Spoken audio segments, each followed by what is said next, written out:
Too many things are happening in the Philippines. Ano ba ito? Is this a diversionary technique para ma-confuse ang mga tao dyan sa Pilipinas amidst itong problema natin, ang corruption na problems dyan sa Pilipinas, or ano? Ang dami po. Araw-araw may mga bagong balita tayo po. Malaking istorya. Mga malaking istorya po. And some people are wondering whether diversionary tactic lang ba ito ng administrasyon ni Bongbong Marcos or totoo talaga ito. What are the issues? What are the issues po? What are the issues? Mga malaking issues po every day. Mayroon tayo. Ang isa is we are talking about what happened yesterday, what is happening today, and what will happen on September 21. Itong mga rallies po. Will this trigger another people's power dyan sa Pilipinas? As what we saw what happened or what is happening dyan po sa Indonesia, dyan po sa Nepal. We saw what happened a few months ago or just recently dyan po sa Thailand. Itong mga balita tungkol sa reliyon natin. Itong issue kay Senator Ruben Padilla. Delikado na delikado itong issue po that because it might spark unnecessary conflict between religious groups. Itong balita tungkol kay DOJ or Department of Justice Secretary, si Crispin Remulla, na clear na daw po ang ombudsman sa kanya. And baka pwede na siya po include sa shortlist to be the next ombudsman dyan po sa Pilipinas. Itong corruption cases natin, itong survey, mayroon na naman po survey lumabas today na si Speaker Romualdez, Martin Romualdez po, tumaas daw po ang trust rating niya and bumaba ang trust rating ni Inday Sara Duterte. These are some of the issues na nakita natin po that could be a reason or can trigger confusions among the Filipinos po. Itong problema natin ng corruption po, ongoing investigation ng corruption. Anyway, sige lang po, ito si Nico Fabian, nandito po to give you mga latest updates regarding what is happening dyan po sa Pilipinas. Dito po sa programa natin, Nick Talk, The Real Talk with Nico. Today is Saturday and I hope everything is running smoothly sa mga buhay natin po. And those who are celebrating their birthday today, I would like to say happy birthday to all of you, and may this day be a very memorable, fruitful, and problem-free occasion for all of you. Not only birthday celebrations, but also other special celebrations that you are celebrating, especially ang presidente natin. No? Ang presidente natin is now celebrating his 68th birthday. 68th birthday. Si President Ferdinand Bongbong Marcos Jr. is celebrating his birthday today, September 13 po. 68 years old na po si President Bongbong Marcos. I hope and pray that he will enjoy his special day today, and he will continue to realize that as a president, he must be very responsible po and guide properly ang nasyon natin po towards a better future for the Philippines and for the Filipinos po, ang mga tao niya po, na ngayon continue to suffer because of itong corruption cases natin po. Involved not only ang mga politicians, not only ang mga congressmen, mga senators natin po, implicated na po sa corruption activities dyan po sa Pilipinas, especially dito po, the very controversial and hot issue dyan po sa Pilipinas, ang anomalous deal dyan po sa awarding and implementation of flood control projects nationwide. Nationwide po. But anyway, still I would like to greet a happy birthday to our beloved President, si President Ferdinand Bongbong Marcos, and to all those who are celebrating their birthdays or any special occasions. May you have a memorable, fruitful, and problem-free celebrations today. Alright, umpisa na tayo po. First thing first, I just want to share you a video clip. A video clip I recorded for all of you, mga followers ko po dito sa Nick Talk, The Real Talk with Nico.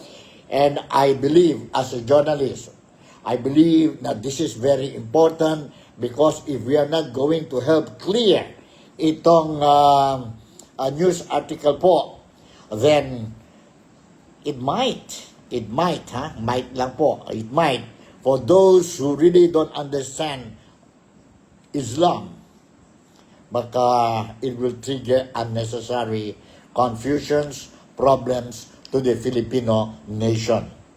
Now, I am referring to itong news article. News article po coming from Rappler. Rappler, they came out with a news article recently, this week po, about Senator Ruben Padilla, wherein he was during the plenary session dyan po sa Senado the other day, last Monday yata yun, no? And he put his hand with his finger like this po, while singing the national anthem, the Philippine national anthem. And ang report was saying something like a dirty finger. Dirty finger si Senator Ruben Padilla is showing, and disrespectful daw yan po. Or whatever, I don't know how you are going to take it po, no? So, mas klaro, mas decente. I think it's about time, it's only proper for me to air ang explanation ni Senator Ruben Padilla. Para i-clear natin po, wala tayong problema po. Because there are some Christians or those embracing other faiths o religion po, do not understand ang Muslim faith. Maybe they heard, they saw Muslims, brothers and sisters, but there are things na they still do not know. They do not know. And because of ignorance, ito, baka it will trigger unnecessary problem. Let me show you a picture first. Itong controversial issue po. Mabuti na po si Senator Ruben Padilla po, he took a time out from his busy schedule po and clarified, explained why he showed his finger while singing the national anthem ng Pilipinas during the plenary session dyan sa Pilipinas. Ito po, this is the picture po. This is the picture. Tingnan niyo po ang finger niya po. Finger niya while singing the national anthem ng Pilipinas. Parang negative ang report ng Rappler po, no?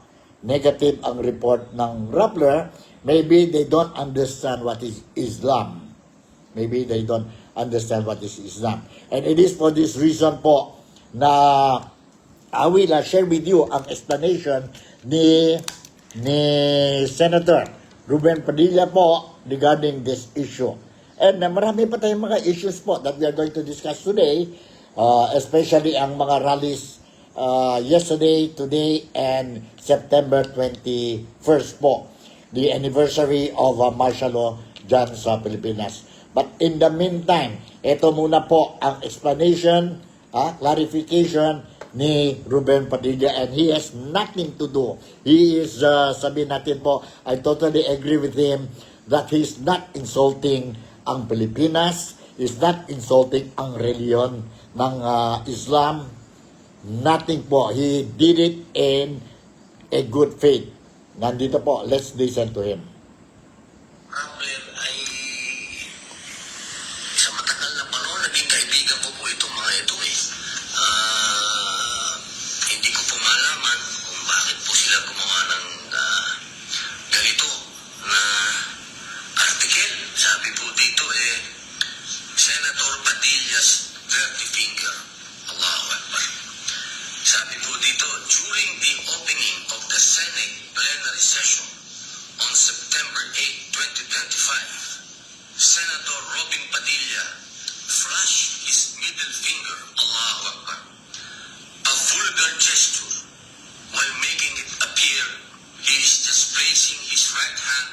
his left chest while singing the Philippine national anthem. Allahu Akbar. It was during that plenary session where Senator Jesus Cordero, whom Padilla and other Duterte allies supported, was ousted as Senate President. Allahu Akbar, Allahu Akbar, Allahu Akbar.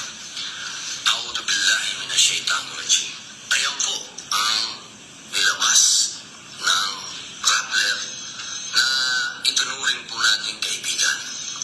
Alam niyo po, kung ako po ay may pagkakamali, dapat lang kahit magkakaibigan kayo ay banatan ka, gawan ka ng issue. Pero ito pong ganap na ito, hindi po nangyari ito. Meron pong larawan na tunay kung ano po yung ating ginagawang kalima. Gusto ko pong iparating sa inyong lahat. Ito po ay banal sa aming mga Muslim. Banal po ito. Sapagkat ito po, ang ibig sabihin po nito, La ilaha illallah. Ibig sabihin, walang ibang Diyos na dapat sambahin maliban sa Allah. Ito po ang pundasyon ng aming pananampalataya. Dito po nakasalalay ang aming pag-ibig, paggalang, pagsunod sa Panginoong Allah. Hindi po namin pwedeng gawin kabastusan po ito. Magpapakamatay na lang po ako kung gagawin ko yun. Hinihingi ko po na huwag po na sana natin itong gawing kalokohan. Dahil ito po ang pundasyon ng lahat ng pananampalataya ng Muslim. Ibig pong sabihin po nito, pag nilagay namin dito, Diyos ang una. Panginoong Allah ang una sa lahat. Kaya po, pag kumakanta po ng lupang hinirang, kaya po yan nakalagay dito. Tunay na mahal namin ang bansang Pilipinas. Tunay po yan. Pero una, ang Panginoong Allah. Yan po ay mababasa din po natin yan sa konstitusyon natin. Una, ang Panginoong Diyos. Kaya sana, mga kaibigan ko sa Rappler, huwag naman ganyan. Huwag naman yung pananampalataya ko po ang inyong banatan. Hindi ko naman po kayo pinipigilan kung meron po akong ginawang pagkakamali. Banatan niyo ako kahit magkakaibigan tayo. Pero pagdating po sa pananampalataya namin, Allahu Akbar, nagpapakamatay po kami para sa pananampalataya namin. Handa po namin ibigay ang buhay namin sa Allah. Allahu Akbar. Allahu Akbar, Allahu Akbar, Allahu Akbar. Alright, narinig natin po si Senator Ruben Padilla explaining po bakit naglagay siya ang kamay niya dito po while singing the national anthem with his finger like this po. Ha? Nandyan po, patriotism nandyan. Pilipinas, you're singing the national anthem, and what he's trying to explain po is that sa Islam po, this is one way of reminding ang mga followers or faithful ng Islam that God or Allah is above all. There is only one God. Tama naman yan po. Tama naman yan po. It doesn't mean, I don't know if Rappler is trying to insinuate na he is mocking ang singing of the national anthem po. If that is the case po, then I believe something is wrong. And I believe Rappler should apologize. Yan po, para sa akin lang yan po. Rappler should apologize to Senator Ruben Padilla and at the same time to the Muslim people. to the Muslim people. That's how I look at it po, no? Para wala tayong problema po, no? And next time, let's be very sensible po when it comes to issues regarding religion po, because alam na natin po, delikado when we talk about religion, ang mga belief ng mga tao po, delikado yon po. Delikado talaga. It might trigger unnecessary problems or even to the extent of war. And we have seen the world's experiencing war because of religion, because of belief of their faith, belief of their religion po. So, tayo mga Filipino po, sa media po, let's be very sensitive when we put out news about religion po, no? Para wala tayong problema. Yun lang po para sa akin. I believe kailangan yan po, no? Kailangan. Alright, now let's go now to our important topics po. Important topics po for today dito po sa Nick Talk, the Real Talk with Nico. But before going any or going to our main topic po, let me share with you ito muna po. Itong video clip. Sandali lang ito po. Very quick lang ito po. So at least you will have an idea. Nandito po, let's listen to this. Si Jessica Soho. Hold on. Sandali, ha? Alright. Sandali po. Hold on. Sandali. Alright. I'm trying to get the cue dito po kay Jessica Soho. Eto na. Nandito po. Mainit na pinag-uusapan ngayon kung paano tayo halos lunurin na ng mga pagbaha at marami pa nga ang nagka-leptospirosis. Gayong hindi lang pala bilyones kundi trilyones ang napunta sa flood control projects ng gobyerno at ang iba pang mga proyekto na parang kinurakot lang. Sino ba ang mga dapat managot? Okay, parang kinurakot lang po. Hindi milyon, hindi lang bilyon, sino trilyon na pesos po. Dahil dyan sa korupsyon, na-discover tayo po, and it was exposed no less than by our own president, incumbent president, si President Ferdinand Bongbong Marcos, na mayroon po korupsyon dyan po sa infrastructure projects natin po, ang mga flood control projects natin nationwide, hindi lang sa isang lugar, nationwide yun po. Galit na ngayon ang mga tao. Galit na ang mga Pilipino. Galit na mga overseas Filipino workers. Dahil po ang mga overseas Filipino workers, just like ang mga kababayan namin po dyan sa Pilipinas, we are paying our taxes. Mga overseas Filipino workers are sacrificing their lives outside the Philippines for the sake of their loved ones that they left behind or we left behind dyan po sa Pilipinas temporarily, hoping that whatever we remit, ang mga remittance natin po, no? Ang remittance namin po will already help the economy of the country, and once the economy of the country may tulong galing sa overseas Filipino workers.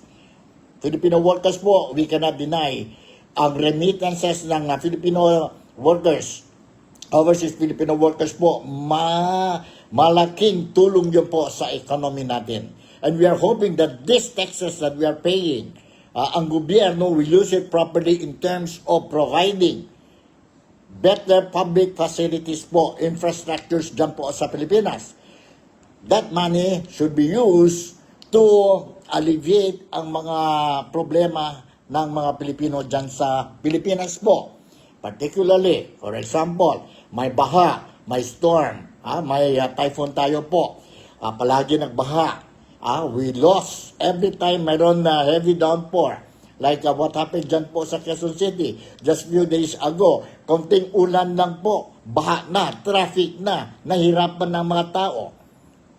That is, sana po, ang mga taxes natin, a portion of our taxes will be used to address this problem po para hindi na mahirapan ang mga tao.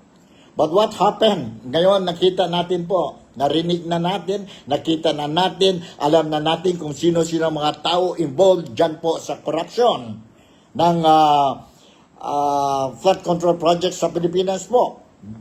Narinig na natin po, mentions names of lawmakers, congressmen, senators, ang mga contractors po, may favoritism when awarding these projects. Lutong-luto na ang mga projects, worse still po, may mga ghost projects po. Ang mga projects natin dyan po sa Pilipinas. And it has been exposed by the President and the local authorities concerned na substandard po ang mga proyekto natin, and that is the reason why ganito po ang problema natin po ng flood control projects natin sa Pilipinas.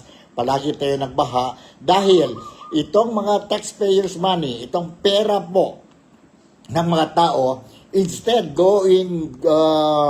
itong mga pera goes to the authorities concerned and implement properly ang mga projects natin, development projects, hindi lang flood control projects, but other infrastructure development projects po, it goes to the wrong people, and these wrong people po, they pocketed it and enjoy their lives. Hindi lang po sila nasa posisyon, sino ang mga pamilya nila po, ang mga anak nila po. You heard about this thing. I'm not saying this thing alone, but you already heard na even mga anak nila po, dyan studying abroad, when they go out for, sabihin natin, for a lunch, grabe ang gastos nila po. Kaninong pera yon? Pera natin yon. Kaya sigaw ngayon ng mga Pilipino, ikulong na yan mga corrupt. Kulong na natin. So, this is what is happening dyan sa Pilipinas po. Kahapon, today, and mayroon pa scheduled dyan po sa September 21 po, may mga rallies na po. These rallies yesterday and today po, hindi ito politically motivated po. Ang mga Filipino po, they gather. Kulang pa rin. They're gathering because they want to fight corruption. Ito po nangyari sa Indonesia. Ito po nangyari dyan po sa Nepal. Tingnan natin po. What happened? Tingnan. You saw sa mga international news what happened sa Nepal. They burned their parliamentary buildings. They throw their ministers, the politicians dyan po sa river. Sana lang po huwag yun mangyari dito sa Pilipinas po. And nakita natin po na umpisa na po ang mga tao going down out sa street and showing po na they are really disappointed. They are not happy with how the country is being managed now dyan po sa Pilipinas. Hindi lang ang mga kababayan natin dyan mismo sa Pilipinas, mga overseas Filipino workers, kagaya namin dito po sa Malaysia. Ganon din ang feelings namin.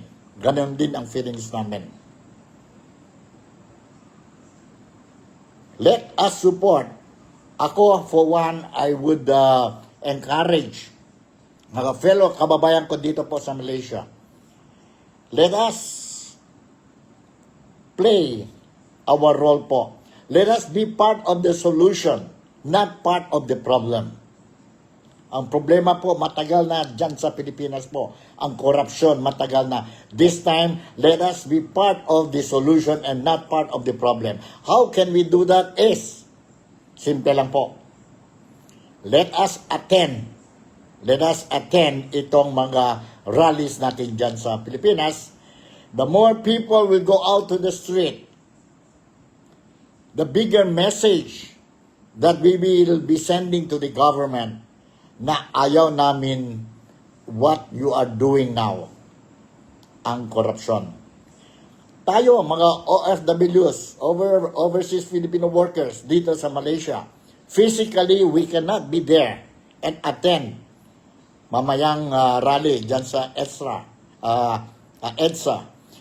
We won't be able to attend ang scheduled rally po dyan sa September 21. Next week yun po, next Sunday.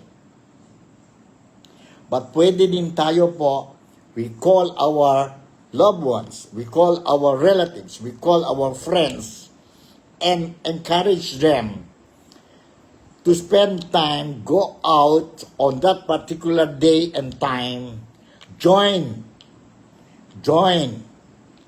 the crowd. By doing so, mas malaki ang boses natin po. Mas malaki ang boses natin. Those who are sick, disabled, you cannot attend. Okay lang yan po. But while you are at home and your other relatives are out there in the street, continue to pray for orderliness during the rallies. Yun lang po. Let us not forget our Creator. Let us not forget God. Let us not forget Allah. Because sila po, ang Diyos natin po, will guide us properly po. John, dapat we should be united. It's about time now po. It's about time tayo be united na. Ha? Huwag nang tayo sabihin na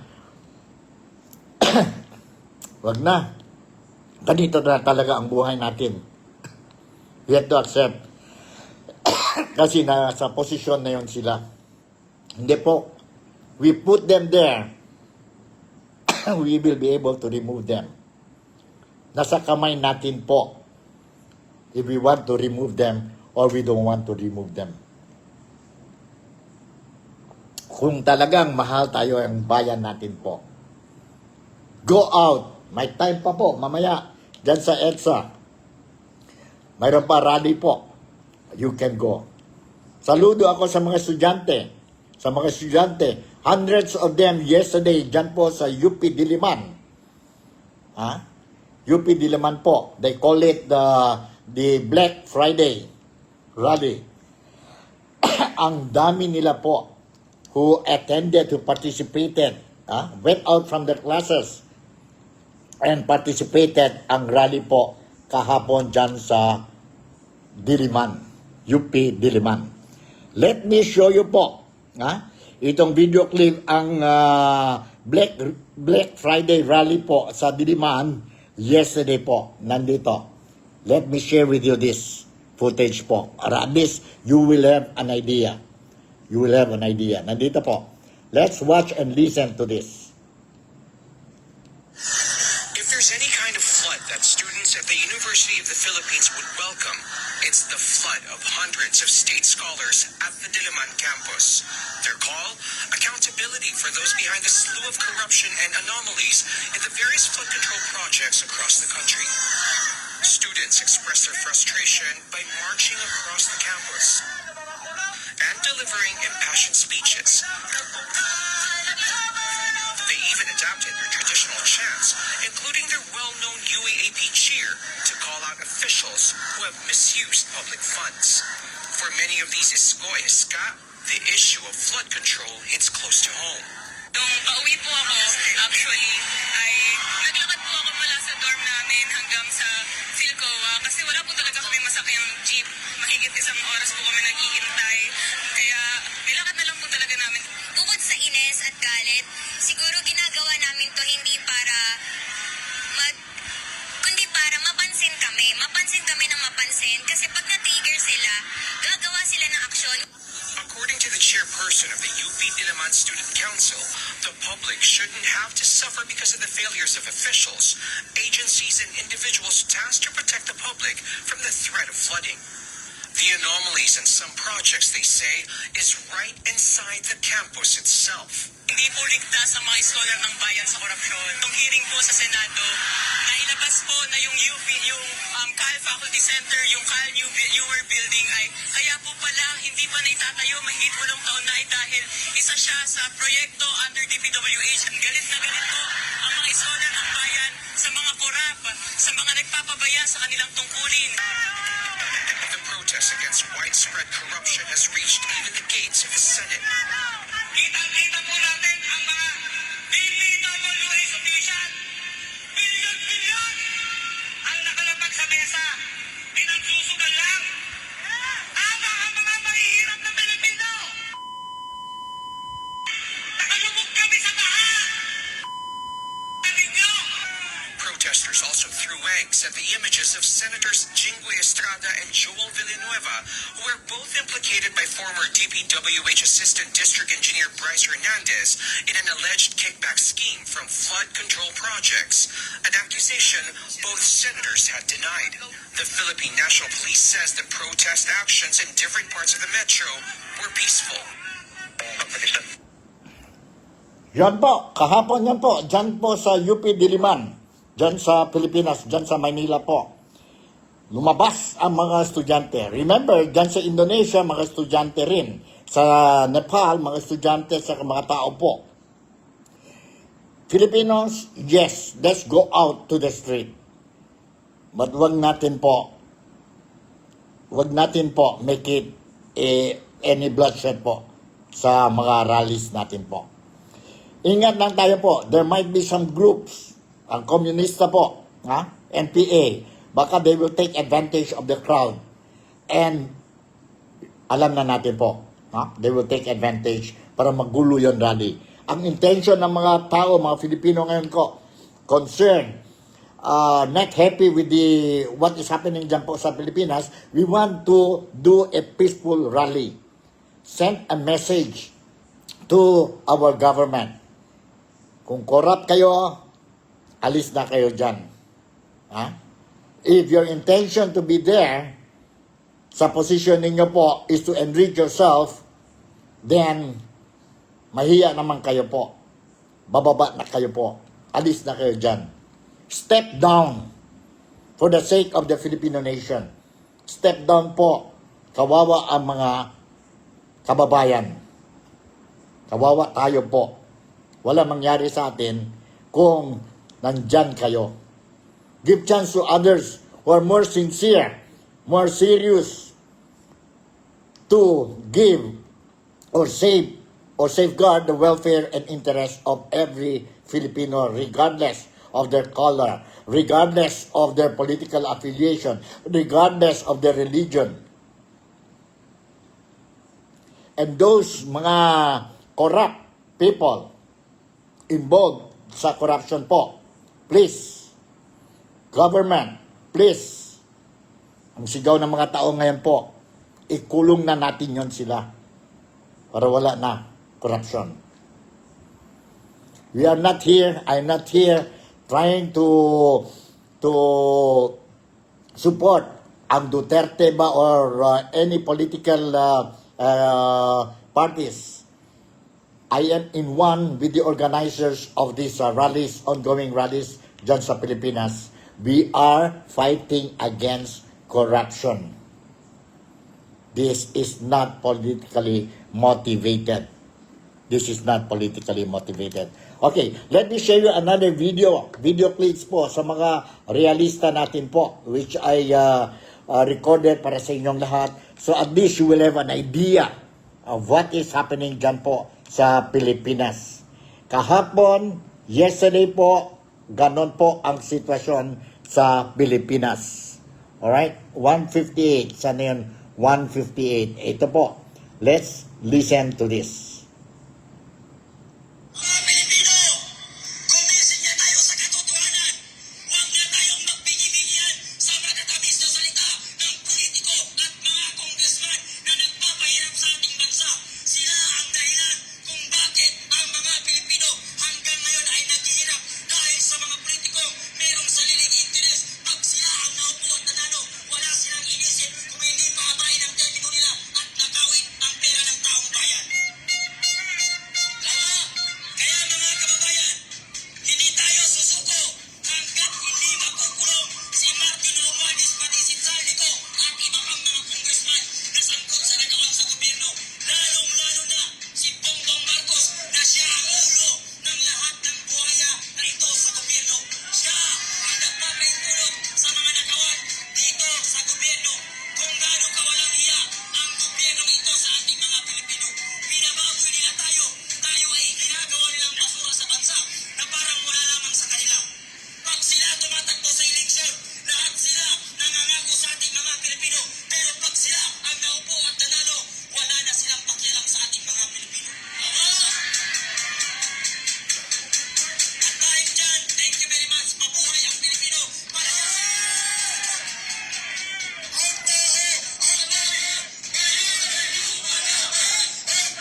Yun po, narinig natin po, ang crowd, they're talking about corruption.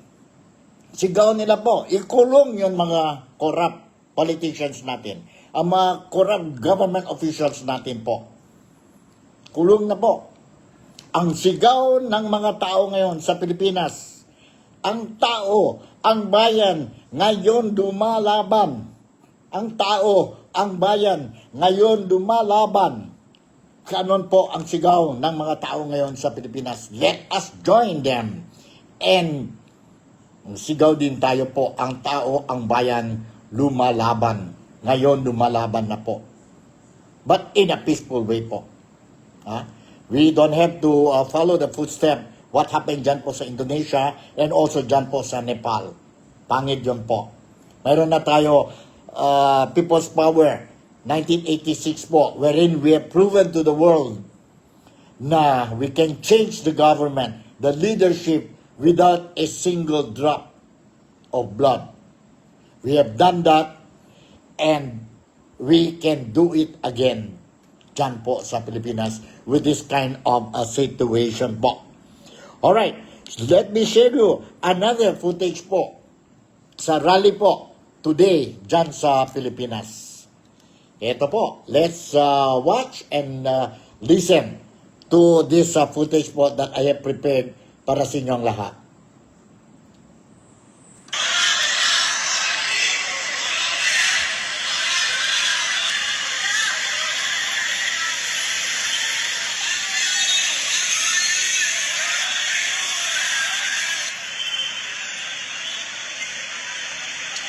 Sa EDSA yan, no? Sa EDSA.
Alright, yan po, kanina yan po, no? Diyan sa, malapit sa Extra Shrine, ang mga demonstrators, ang mga tao, mga Filipinos po, they gathered to show to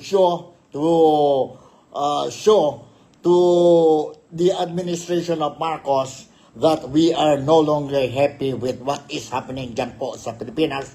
Especially, we are not happy with what is happening ang mga corruption ng mga opisyales natin dyan po sa Pilipinas. Dyan po sa Pilipinas. Saludo ako po. They dispersed earlier po, no? After the program, nag-disperse ng mga tao po, and I was made to understand, mamayang hapon, mayroon na naman po, and it will continue po hanggang there will be a bigger one po sa September 21. Ano ba ito, September 21? Will it be another people's power or ano? Kaya nga po, kailangan po, kailangan po ang participation natin po. Take a time out. You and me. Kayo po. Galit na galit kayo sa corruption. Pero hanggang bunganga lang tayo po. Why don't you go out to the street and join ang mga kababayan natin po who is fighting for us, fighting for you. Punta din kayo po. Participate. Para we will be able to stop this corruption. Anyway, okay, let me share you another footage po. Ang rally po dyan sa Pilipinas, sa Manila, also today. Saan na yun? 137. Okay, andito po. Hinahanap ng mundo ang halimbawa ng Pilipinas. Hinahanap nila kung paano tayo makikibaka, kung paano natin susolusyonan ang problema ng katiwalian habang tinataglay pa rin natin ang ating mga values, ang values ng demokrasya, kapayapaan, karapatang pantao. Eh mga kasama, masasabi ko po, iba-iba po ang mga bloke na nagrarally po ngayon, pero proud na proud ako sa ating lahat. Mapayapa ang ating nagiging pakikibaka. Napakagaling po ng halimbawa ng Pilipinas. Ang paghahagis naman po ng putik ay pasok naman po. Marapat naman po yung ehemplo and demonstrasyon ng galit natin ngayon. Pero proud po ako na committed po tayo sa ganong kapayapaan. Nais ko rin pong magpasalamat sa MMDA, sa QC City Hall, sa mabilisang pag-coordinate para mapaayos po yung ating programa ngayon. At nagpapasalamat po ako lalo-lalo na sa Kalayaan kontra Korupsyon, kina Simon, kina Nathan, lahat ng organizers, yung mga sa lahat po nang nandito ngayon for the first time na nakikibaka. Alam ko nakakatakot, alam ko nakakaiba, alam ko medyo intimidating, pero kita nyo naman po, kapayapaan yung isinusulong natin ngayon, pero pinapakita rin natin na ang mapayapa, ang mabait, ay may sariling lakas din. At itong lakas, magiging susi natin upang tuluyan na natin masusolusyonan at tatapusin ang problema dito sa Pilipinas ng katiwalian. Maraming salamat po. Yun po, nakita ninyo po, ang mga kababayan natin po, they took a break. They took a break to go to the street. Dapat din yun po tayo, kailangan, we have to support them. Paano tayo mag-support? By going out sa street. Hindi naman, we are not asking you to go out in the street and create chaos. Hindi po. Your mere presence alone is very good enough. Is more than enough po ang presence ninyo. We are not here doing demonstrations para to create chaos po and make it bloody. No, walang intention po tayo mga Filipino po.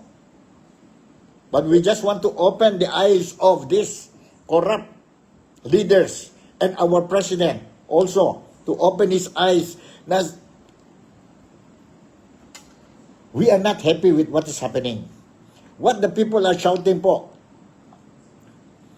ikulong natin yon mga corrupt. Kung sakali,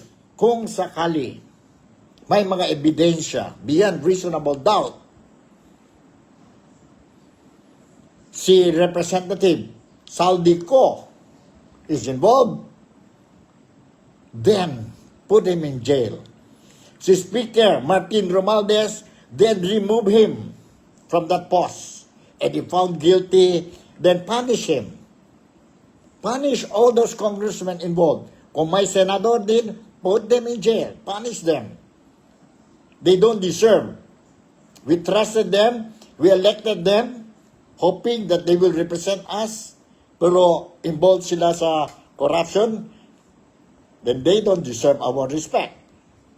Kailangan na tayo po. Let's move now before it will be too late. In fact, late na nga eh. Itong corruption cases, itong mga anomalya po dyan sa gobyerno. Ha? We are not only talking about the public Department of Public Works and Highways. We are talking about other government agencies and departments po. May corruption po. And hindi lang yon kahapon, hindi lang yon last year. By decades na po. 10 years, 15 years ago, until now, continue doing these things. And sino ang kawawa? Tayo po palagi. Because we are very resilient. We are very, paano ba yung magsabi ha? Sige lang. Sige lang, baka magbago pa sila. Give them another chance. Wala na po, tapos na. Think about ourselves already po. We give them a lot of chances. Tingnan natin po, ang mga politicians, mga elected politicians natin, ilan years na sila po nakaupo dyan. Ilan years na po. And nakita natin po ang buhay nila. Tumaas po. Maganda ang buhay nila. Ang buhay natin na maganda ba po? Wala eh. Every time I go to the Philippines, sa Manila, is it very obvious ba makita natin ang mga developments? Punta tayo sa mga probinsya po. Let's say my province of Zamboanga City. I'm sorry to say this. Every time I go home, parehas pa rin. Kulang pa din ang developments. But when I go to other countries, for holiday, for example, this month I go after several months, I go and revisit the place. Kita ko po, may bagong mga buildings sila po. May mga improvements. Sa mga probinsya natin po, is it obvious? Makita ba natin ang mga improvements po? A very good example, ito lang baha. Every time may baha tayo sa Pilipinas po, ganon pa rin. Ang Bulacan is worse. It became part of their life already. Kaya nga sabi ni President Bongbong Marcos, sabi niya, new norm na daw ito po. Kaya nga wag na tayo mag-ingay. Kasi part of us na. Mali yun po. Mali yun po. Ha? Mali yun po. Mr. President, please convince your cousin, Speaker Romualdez, to step down. Kasi yun po talagang sigaw ng mga tao. Nakita na namin po.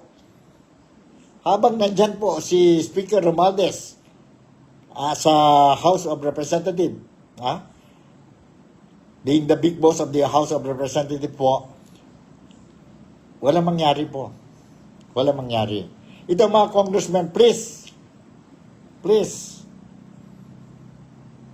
be on our side. Remove Speaker Romualdez dyan po sa House of Representatives. Put another one. And sana lang yun po, another one will be better. Will be better one. So yun po. So yun po ang topics natin tungkol sa mga rallies natin sa corruption. This time around, before I will conclude itong program natin Saturday, September 13 po, birthday ni President Bongbong Marcos, I just want to touch a little bit. Wag natin, don't be frustrated. Don't lose hope. Ang fight is still on. Ang fight natin is still on. Na-declare na po, na-announce na po ang ombudsman, na na-clear na po kay Secretary Department of Justice, si Secretary Crispin Boying Remulla po. Ibig sabihin, clear na siya po, ibig sabihin pwede na siya be included sa list to be the next ombudsman dyan sa Pilipinas po. Mabuti lang po, nandyan si Senator Amy Marcos, wherein si Senator Amy Marcos po, is not losing hope po. She is still continuing the fight and bringing it up to the higher authorities po. He was given, Remulla was given until September 15 po, to clear ang kaso niya po dyan sa ombudsman. Para at least he will be a candidate for ombudsman po. And ang ombudsman will be deliberating it sa September 18 po. So ngayon, na-clear naman sa kanya ang kaso niya dyan sa ombudsman. But it doesn't mean okay na siya po. Wala, kasi mayroon na naman ang motion ni Senator Amy Marcos po about the clearing of the case of Secretary Remulla po. So tuloy pa yun po. Let us not lose hope po. Mayroon pa tayong hope po. Kasi mahirap na kung si Remulla will be the next ombudsman. Mahirap na po. He came from, everybody knows, he's a politician. So paano ang ombudsman to deal ang mga corruption cases, ang mga cases po, dyan po sa opisina niya po, if ang head ng ombudsman is a politician. And worse still, ang dami siyang mga relatives who is a congressman, who is a secretary, who is a mayor, and so forth and so on. Hindi siya qualified po. Hindi siya qualified. Pero depende na lang po. Once he will be qualified to be included in the shortlist, then President Bongbong Marcos, as what the rumor says, will choose him to be the next one, ombudsman. Sana lang po hindi yan mangyari. And let us not lose hope po. Tuloy pa ang laban natin. Tuloy pa ang laban natin.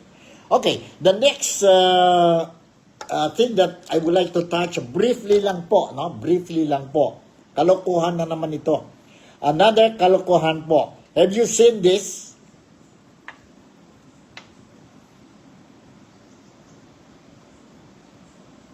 Si Martin Romualdez and Sara Duterte.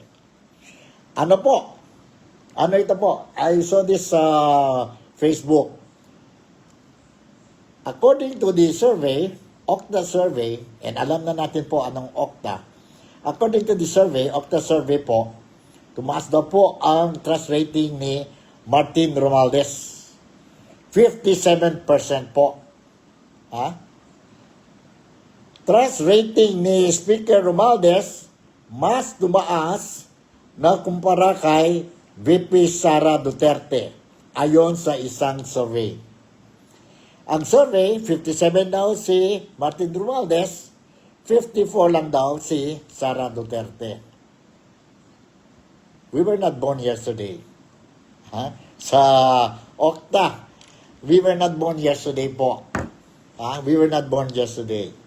Ngayon pa, sabi mo nagiging 57% ang trust rating ni Romualdez after all this hua-hua, itong flood control projects, itong National Budget 2025, which has been claimed as the worst national budget in the history of the Philippines. And sino ang involved dyan? Si Representative Martin Romualdez, the Speaker, and si former Appropriation Chairman ng Kamara, si Representative Saldico. And of course, on the side ng Senado, si former Senator Grace Poe. Why don't you ask these two people, Saldico and Grace Poe, pumunta sa hearing ninyo po para malalaman na po. We were made to understand. I was made to understand based on what we heard and we read sa mainstream media po. Both Representative Saldico and former Senator Grace po wala sa Pilipinas. Nasa abroad po. Nasa abroad. So kailan sila? When are they going back?